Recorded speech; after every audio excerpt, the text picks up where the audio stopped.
अगली महामारी भी बन सकता है जीका वायरस, जानिए इसकी वजह। केरल में जीका वायरस के संक्रमण की पुष्टि हुई है। कोरोना लहर के बीच इस वायरस के आने से खतरा और भी बढ़ गया है। केरल से 19 लोगों के सैंपल पुणे स्थित नेशनल इंस्टीट्यूट ऑफ वायरोलॉजी में भेजे गए हैं। आशंका है कि इनमें से 13 लोगों को जीका वायरस होने के चांसेस हैं। जीका वायरस मच्छरों से फैलता है। जीका वायरस से संक्रमित होने के लक्षण क्या हैं? डेंगू जैसे ही बुखार होते हैं और शरीर पे चकत्ते पड़ना, जोड़ों में दर्द जैसे ही लक्षण होते हैं। ही में ब्राज़ील फियोक्रूज अमेजोनिया बायोबैंक की जीव विज्ञानी अलेसांड्रा नावा ने मार्सेलो की अगली बात आगे बढ़ाते हुए कहा था कि जिस तरह से इंसान जंगलों पर कब्जा कर रहे हैं, ऐसे में वहाँ रहने वाले जीवों में मौजूद वायरस, बैक्टीरिया, पैथोजेंस इंसानों पर हमला कर संक्रमण फैला रहे हैं। ठीक ऐसा ही हुआ है चीन में, जहाँ से कोरोना वायरस निकला।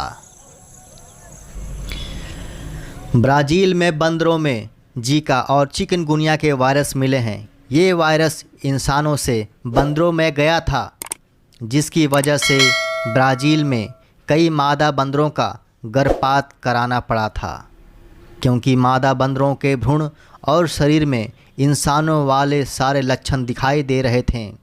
जीका वायरस एडीज प्रजाति के मच्छरों से फैलता है। यह बंदरों को काटता है, इससे इंसानों तक यह पहुंच जाता है। जीका वायरस के वाहक एडीज मच्छर केरल में उच्च घनत्व में मिलते हैं। एडीज मच्छर डेंगू भी फैलाते हैं। ये ठहरे हुए मीठे पानी में प्रजनन करते हैं और ज़्यादातर घर के अंदर रहते हैं। जीका वायरस की वजह से अक्सर जन्म दोष और गुइलेन बैरे सिंड्रोम भी हो जाता है। इसकी वजह से इम्यूनिटी पर भी असर पड़ता है। कई बार लोगों को जीका वायरस की वजह से दिखने में परेशानी हो सकती है। इसकी वजह से ज़्यादा दिक्कत गर्भवती महिलाओं को भी हो सकती है। इसका संक्रमण विकासशील भ्रूण को गंभीर रूप से नुकसान पहुंचा सकता है। इसकी वजह से बच्चों में जन्मजात बीमारियां, विसंगतियां हो सकती हैं। फिलहाल जीका वायरस का कोई टीका या इलाज नहीं हुआ है। एक हाल ही में स्टडी के अनुसार इस बात का खुलासा हुआ है कि भविष्य में आने वाली महामारियों में एंटीबायोटिक दवाएं काम नहीं आएंगी। अगली महामारियां ऐसी होंगी जिस पर एंटीबायोटिक, एंटीमाइक्रोबियल, एंटीबैक्टीरियल दवाओं का असर नहीं होगा। विश्व स्वास्थ्य संगठन यानी कि WHO एंटीमाइक्रोबियल रेजिस्टेंस को वैश्विक खतरा बताया है। संगठन ने कहा कि यह भविष्य में विकराल रूप ले सकता है। ऐसी बीमारियां दुनिया को किसी भी देश के किसी भी कोने से फैल सकती है। ये किसी भी उम्र के लोगों को अपने चपेट में ले सकती है। जीका वायरस मच्छर, यौन संबंध, गर्भ और खून दान करने से भी फैल सकता है।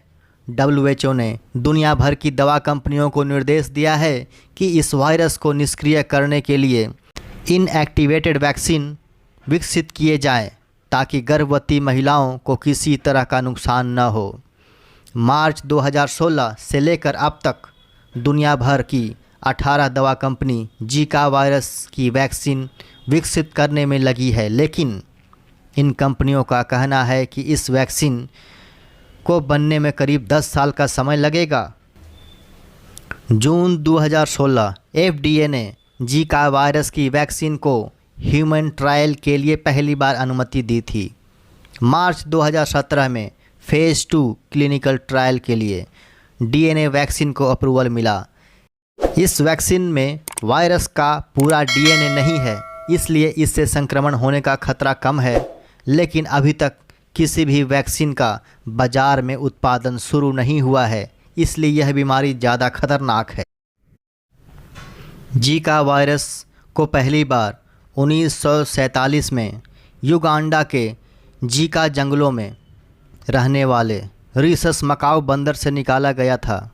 Zika virus dengue, yellow fever, Japanese encephalitis और वेस्ट नाइल वायरस के साथ अपने जीन्स शेयर करता है। 1950 तक यह वायरस सिर्फ अफ्रीका, एशिया, इक्वेटर लाइन के आसपास स्थित इलाकों में फैला था, लेकिन 2007 से लेकर 2016 के बीच प्रशांत महासागर के देशों में और अमेरिका में भी फैल गया। साल 2015 और 16 में अमेरिका में जीका वायरस को महामारी घोषित किया गया था। जीका वायरस के अलावा भविष्य में होने वाले महामारियां में जो बीमारियां हैं वो हैं अलेसांड्रा और उनकी टीम ऐसे वायरस की स्टडी कर रहे हैं जिसके बारे में दुनिया को कम पता है। दोस्तों, उम्मीद करता हूँ जीका वायरस से जुड़ी हुई ये जानकारी आपको अच्छी लगी हो, तो हमारा चैनल सब्सक्राइब करिएगा और हमारा चैनल देखते रहिए।